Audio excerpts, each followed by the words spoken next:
গুরুত্বপূর্ণ, তো আপনার দাম ঠিক রাখার জন্য এটা খুবই গুরুত্বপূর্ণ, চালের দামটা নিয়ন্ত্রণ রাখা। কিন্তু আমরা দেখছি যে আন্তর্জাতিক বাজারে কিছু কিছু পণ্যের দাম কমলেও বাংলাদেশে এটার প্রভাবটাও ভাবি নেই। চালের কথা যদি আমি উল্লেখ করি তাহলে আমি একটা রিপোর্ট থেকে আপনাকে শোনাই। গত 1 বছরে দেশের বাজারে চালের দাম বেড়েছে 7.14%। যদিও আন্তর্জাতিক বাজারে একই সময়ে চালের দাম 24.19% কমেছে।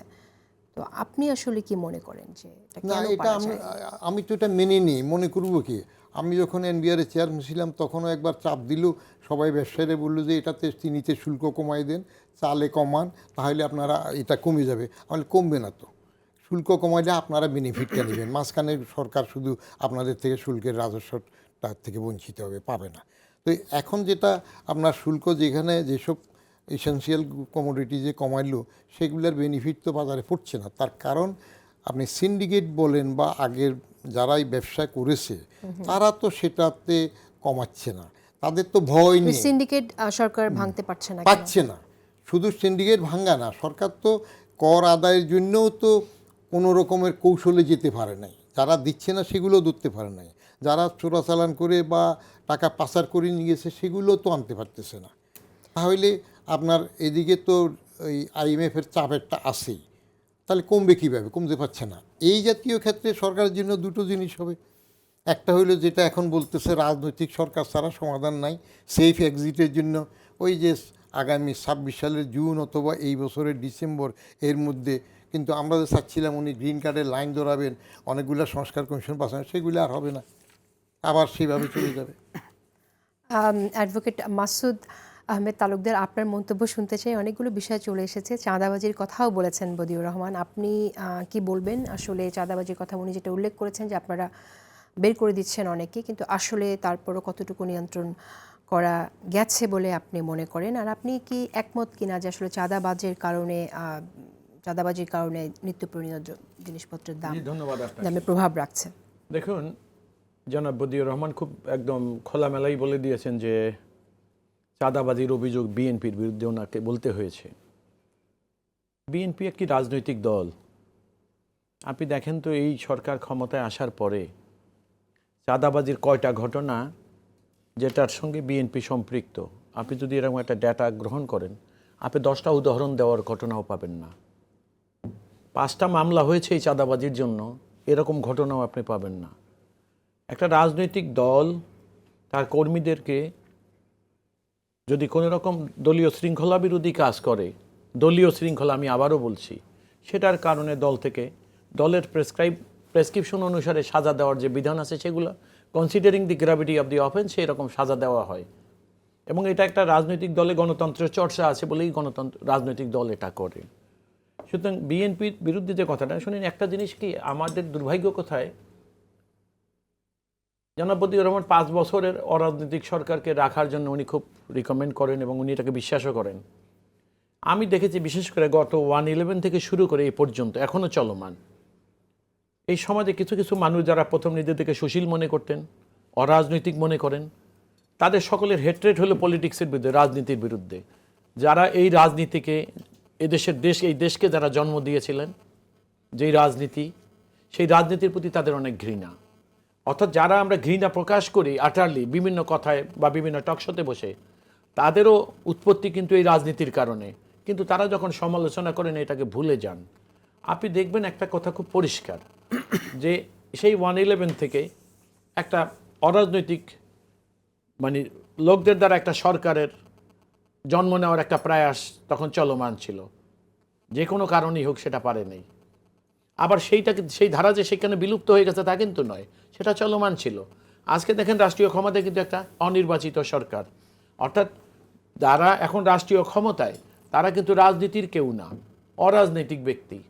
এখন এই অরাজনৈতিক ব্যক্তিরা তারা রাজনীতির বিকল্প, এটা ভাবা রাজনীতিবিদরা বা সাধারণ জনগণ কিন্তু সেটা চায় না। কিন্তু একটা শ্রেণী, এবং তারা কি করেছে দেখেন, ওই 1/11 থেকেই আমি লক্ষ্য করেছি আজও সেটা চলে আসছে যে রাজনীতিবিদদেরকে সমালোচনা করাই বোধহয় একটা এই অরাজনৈতিক পরিচয়ধারী ব্যক্তিদের একটা বড় কাজ হয়ে দাঁড়িয়েছে। এবং তখনকার সময় আমি দেখেছি রাষ্ট্রযন্ত্রকে ব্যবহার করে রাজনৈতিক দলের বিরুদ্ধে কুৎসা অপপ্রচার এগুলো চলছে, আজও সেই একই জিনিস চলছে। তো এটা আসলে ব্যাপারটা, এখানে একটা সূক্ষ্ম উদ্দেশ্য হয়তো তাদের থাকতে পারে।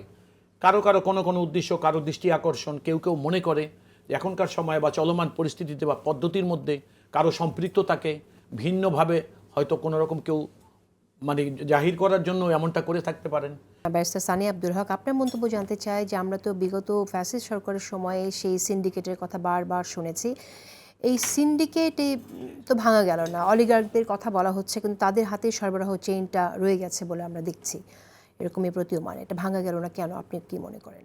আসলে ভাঙা গেল না বলতে এটা তো খুব স্বল্প সময়ে আমরা এই মাত্র 6 মাস চলে গেছে। আপনি কি উদ্যোগগুলো দেখছেন যে ভাঙা হবে বা আগামী 6 মাসের মধ্যে ভেঙে যাবে, এরকম উদ্যোগ আপনি যথেষ্ট উদ্যোগ দেখেছেন কিনা? এখন উদ্যোগ বলতে আপনি যে রাষ্ট্রযন্ত্রের যে সরবরাহ ব্যবস্থাপনা থেকে শুরু করে যা সেটআপ যে পুরোপুরি হোলসেল চেঞ্জ হয়েছে, ব্যাপারটা কিন্তু এরকম নয়। আগের মতোই অনেকটা, আগের ধারাবাহিকতায় অনেকটা আছে আর কি। তো এটা যে আমাদের যে এটা মানে দ্যার ইজ নো ম্যাজিক যে একেবারে ওভারনাইট আপনি আগে এত বছরের জঞ্জাল, আপনি হঠাৎ করে ঘুম থেকে উঠবেন অনেক ফাইন সানডে মর্নিং আর দেখলেন সব কিছু চেঞ্জ হয়ে গেছে। ব্যাপারটা বোধ হয় কিন্তু রিয়েলিস্টিক না। প্রক্রিয়াটা যদি স্পষ্ট হয় তখন কিন্তু মানুষ আশা রাখতে পারে। সেই প্রক্রিয়ার জায়গা থেকে আপনারা তো রাজনীতি করছেন, আপনারা সেই প্রক্রিয়াটা সম্পর্কে কতটুকু অবগত আছেন, কি দেখছেন? আসলে প্রক্রিয়া বলতে একটা এই বাংলাদেশ নামক রাষ্ট্রের বিভিন্ন ডিপার্টমেন্টে বিভিন্ন অর্গানের একটা হোলসেল রিফর্ম দরকার। কোনো একটা আইসোলেটেড বা কোনো একটা স্পেসিফিক অর্গানে বা ইনস্টিটিউশনেই শুধু পরিবর্তন আনলে এটা তো একটা চেইন ইফেক্ট থাকে, তো একটা ছাড়া একটা হয় না।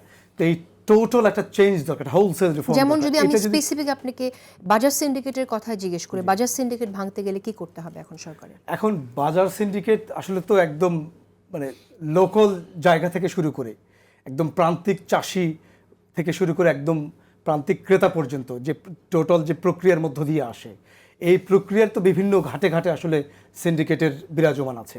তো এই টোটাল সিন্ডিকেটকে ভাঙতে হলে যে আপনার অনেকগুলো ম্যানেজমেন্টের ব্যবস্থাপনার আসলে ভাঙার প্রশ্ন দেখা দেবে।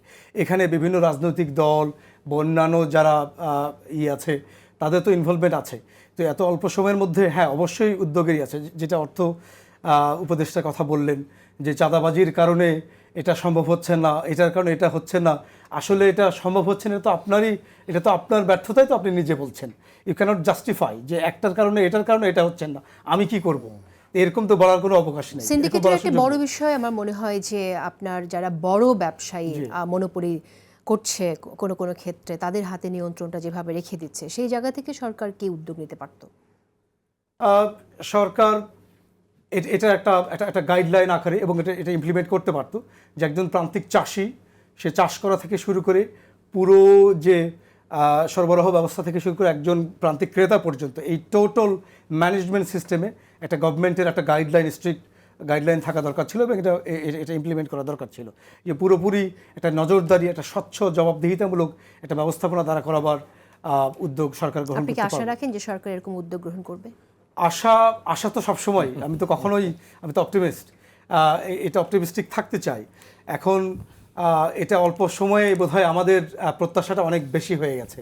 এত অল্প সময়ে আমরা গত 16 বছরে যেটা পাই নাই, দেখবেন খেয়াল করে দেখবেন। আমার মনে হয় এটা প্রায়োরিটি লিস্টে নাম্বার 1 থাকা উচিত, কারণ জিনিসপত্রের দাম যদি বেশি থাকে তাহলে যারা আসলে দিন আনে দিন খায় তাদের অনেক কষ্ট হয়ে যায়। সেই জায়গা থেকে আমার মনে হয় যে 6 মাস সময়ে আমরা এই উদ্যোগগুলো দেখতে চাই। সরকার কবে নেবে, এবং আপনারা রাজনীতি করছেন, নিশ্চয়ই আপনারা এরকম প্রস্তাব রাখবেন সরকারের কাছে। জি, সংস্কারের কথা আসলে বলছি, কিন্তু সংস্কার চোখে দেখা যায় না। মানিক বন্দ্যোপাধ্যায়ের একটা কথা আছে যে ঈশ্বর থাকেন ওই ভদ্রপল্লীতে, এখানে তাহাকে খুঁজিয়া পাওয়া যায় না। এখন সংস্কার যদি এরকম হয় যে গ্রামের একজন চাষি, মজুর, কুলি, রিক্সা চালক, জেলে, সে সংস্কারের যে আপনাদের যে ভদ্রপল্লীর যে ডেফিনিশন, এটা তো সে বদল না তার ডেলি লাইফে। সে সংস্কার বলতে বুঝে সে বাজারে যাবে, তার পরিবারের পরিজনের জন্য সে দ্রব্যমূল্যের তার সাধ্যমতো কিনতে যেন পারে, এটাকে সে সংস্কার বুঝে। তো জনজীবনে যেন দৃশ্যমান স্বস্তি আসে, এরকম কোনো এসছে পরিবর্তন বলে তেমনটা মনে হয়নি।